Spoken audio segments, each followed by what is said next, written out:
Tony, você é de uma geração que ia muito ao cinema. E você sempre acreditou que a arte sempre serviu além do entretenimento, né? Sempre, Ela serve sempre achei que seria possível isso. Para a reflexão, para o raciocínio, enfim, para o crescimento também. Para ajudar na reflexão, para estimular a reflexão, né? Sendo assim, quando você recebeu esse convite para viver assim, um personagem tão iconográfico da história do Brasil como Getúlio Vargas, esse convite tomou uma dimensão maior, você tendo em mente essa prerrogativa sobre o que é arte? Claro que sim, mas a primeira preocupação minha, talvez muitos que nos assistem agora nem acreditem, mas a minha primeira preocupação não foi ficar imediatamente empolgado, lisonjeado pelo convite e empolgado por fazer uma personagem com tamanha força da história brasileira. Não, a primeira pergunta que eu fiz a mim e ao João Jardim, meu querido João Jardim, como é que estava o roteiro? Porque eu não queria um filme chapa branca. Eu falei, é um homem contraditório, é um homem de várias histórias. Agora, um grande brasileiro, um homem que nos deu a CLT, que nos deu a carteira profissional, falemos assim prosaicamente, que nos deu uma série de, enfim, de condições mais adequadas ao trabalhador brasileiro. Daí o filme ser lançado no 1º de maio, Dia do Trabalho, né? Eu fiz essas perguntas. Como falar sobre isso? Quais os pontos que serão abordados? Foi quando o autor e o diretor me disseram, vamos tratar dos 19 dias cruciais da nação brasileira e do tiro que mudou a história. Eu acuso um só homem pelo assassinato do major da Aeronáutica e pelo tiro que me atingiu. Este homem é o presidente da República, Getúlio Vargas. Lacerda não podia continuar tratando o presidente como se ele fosse um bandido. Esse tiro dado no pé do Lacerda atingiu as costas do meu governo. O presidente é culpado. E onde estão as provas? Necessário deixar bem claro que o governo não tem nada a ver com isso. E pode prender qualquer pessoa deste palácio que esteja envolvida no crime. Você usou durante as filmagens um enchimento. Acho que você conseguiu até pegar um pouquinho lá uma vez. Aquele enchimento foi uma roupa especial, uma sobrepele, feita por uma profissional americana, dona Regina Zappa. Dona Regina veio, ficou aí cerca de 3 semanas, contratada pela produção, indicada por um estúdio que faz efeitos em Los Angeles.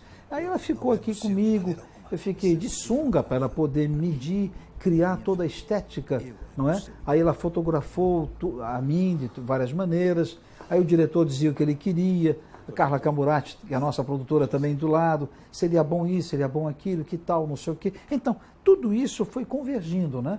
E eu também dizia, olha, façam esse homem naquela foto, que ela tinha uma foto de perfil, de costas, de frente. Este homem que está nesta foto é que é fundamental.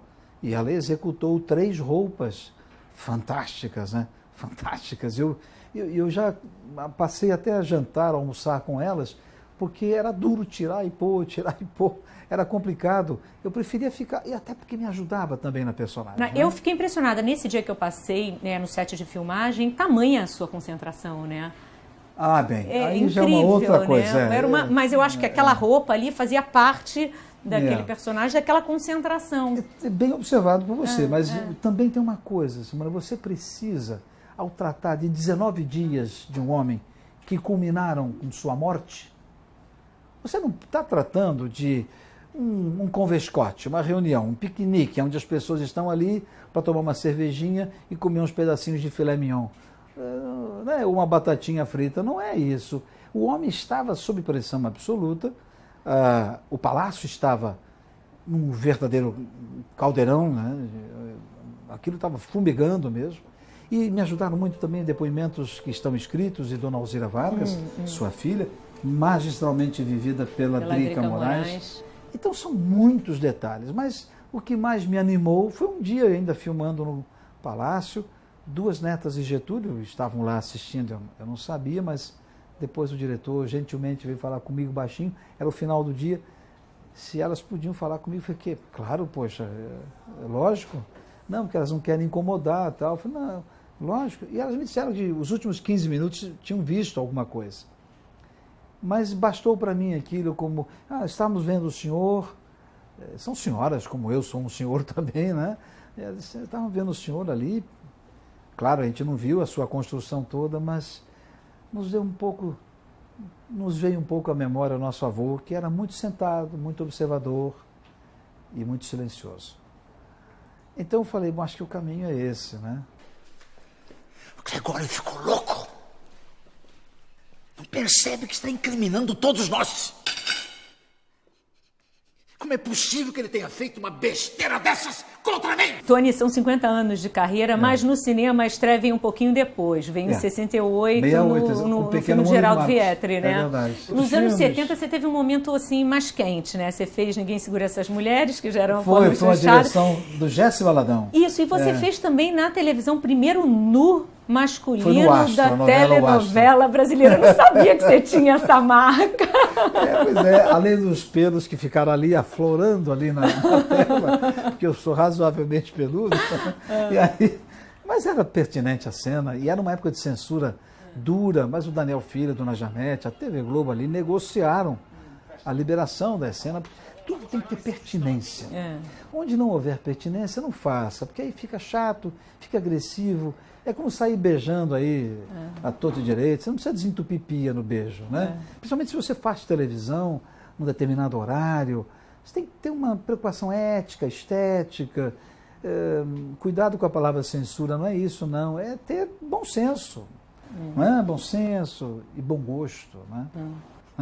Oscarito sempre foi seu ídolo, você queria ser Oscarito, né? Nós temos que falar assim, olha, não temos a terminologia, mas Sir Oscarito. Sir Oscarito. Ele seria na Inglaterra um Sir, sem dúvida. Você, com a franquia do Se Eu Fosse Você, 1 e 2, você teve a oportunidade de chegar perto desse gênero, né? E nesse momento, porque a sua carreira foi sendo pautada mais pelo drama, por drama, por uma questão de contingência. Sim, né? sim. Algumas comédias na televisão, como... mais pontuaisinhas, né? Mas assim, que você teve chance de chegar perto mesmo, foi no Se Eu Fosse Daniel, Você. No Se Eu Fosse Você.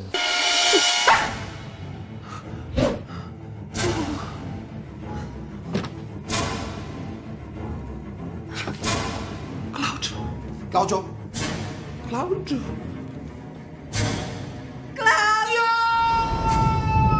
Que é, Helena? Tony, quando acontece, como aconteceu com Se Eu Fosse Você, os dois filmes levaram mais de 10 milhões de espectadores aos cinemas.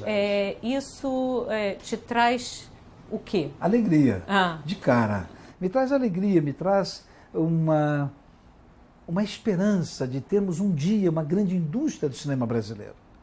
Nós temos um grande cinema, mas ele tem que lutar e muito. E o Canal Brasil sabe disso, seus programas tocam nesse assunto, vocês falam nisso, nós cá atrás, nos bastidores, comentamos sobre isso.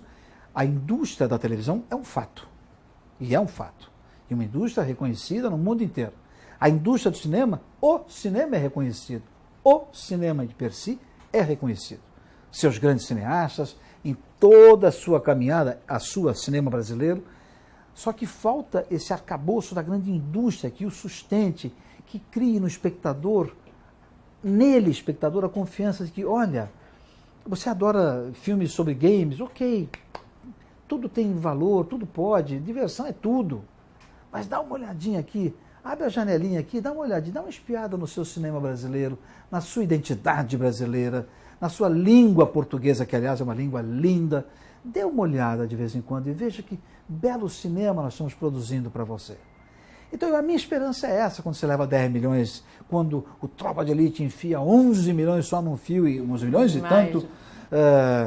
É lindo isso, caramba. Não é? Na ocasião do Se Eu Fosse Você 2, quando ultrapassou os 6 milhões de espectadores, eu te entrevistei perguntando da possibilidade de um terceiro. Você disse que não havia essa possibilidade. Vocês enterraram mesmo essa possibilidade? Isso eu acho pouco provável que aconteça realmente, porque também vai passando o tempo.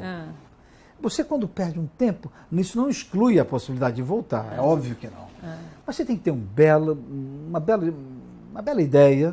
E existe, a ideia até existe, o Daniel um dia me comentou, eu comecei a rir do storyline, da ideia básica. Eu ri com o que o Daniel falou. Mas você tem que ter um belo roteiro, muito amarrado, senão você mata junto ao espectador que prestigiou tão bem os dois filmes, você mata aquilo. a não ser que seja um roteiro tão absolutamente divertido e tão saboroso, aí nós vamos mergulhar, não tenha dúvida. Eu sou personal. Posso atender em casa, se você quiser. Olha, eu sou casado, e muito bem casado. Casada? Pega esse ursinho todinho.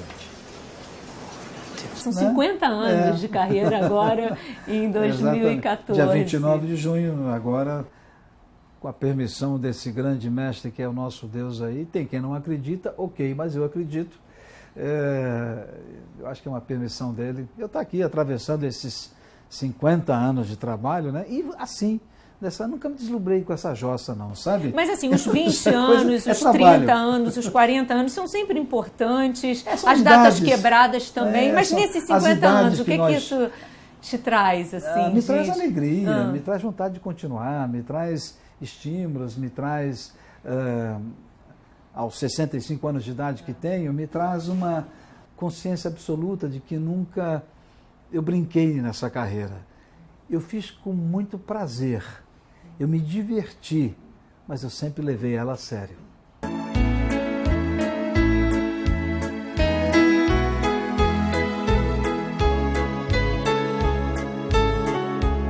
Você está envolvido em algum projeto de cinema atualmente? Não, porque o rebu vai até setembro. Eu tiro uns 15 dias para limpar o rebu da minha cabeça, né? E geralmente eu saio com minha companheira por algum canto. E aí volto, eu vou fazer uma novela. Eu vou fazer, que eu sei, não vou dizer agora, porque não estou autorizado. Mas eu vou fazer uma novela longa e depois eu vou ver o resto. Bom, Antônio, eu queria agradecer a entrevista e para a gente terminar essa celebração de 50 anos de carreira, enfim, o Getúlio que está chegando aí aos cinemas, eu queria que você me contasse alguma coisa da filosofia. Você estudou filosofia? Filosofia pura, né? O que, sei lá, uma frase, uma situação que você acha que de alguma maneira está inserida na sua vida ou pauta a sua vida, que você gostaria de dizer que é bom para o mundo? O que seria bom para o mundo, o que é bom para o mundo, sem dúvida alguma é o que pauta a minha vida. É a ausência da soberba. Quando há soberba no ser humano, ele perde a chance de olhar para dentro de si mesmo. E quando ele não olha para dentro de si mesmo, ele vira um bobo, ele vira um burro, ele vira um desinformado, um desantenado. Então a coisa que eu mais odeio na vida é a soberba. Eu não suporto isso. Realmente a soberba não tem lugar na minha frente. Não é? E quando se fala de humildade, ela não deve nunca ser subserviente. A humildade deve servir a você como um alerta.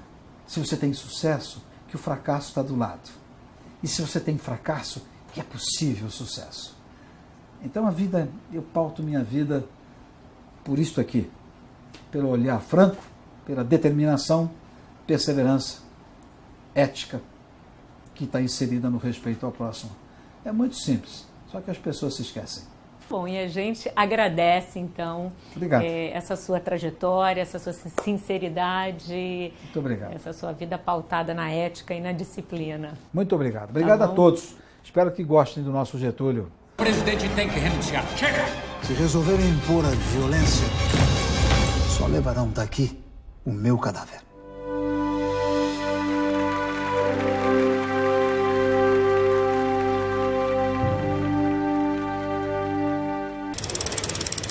Naquela convivência, a gente achou os caras da esquerda muito sisudos, muito sérios, não sei o que e tal. E a gente queria dar uma sacaneada neles.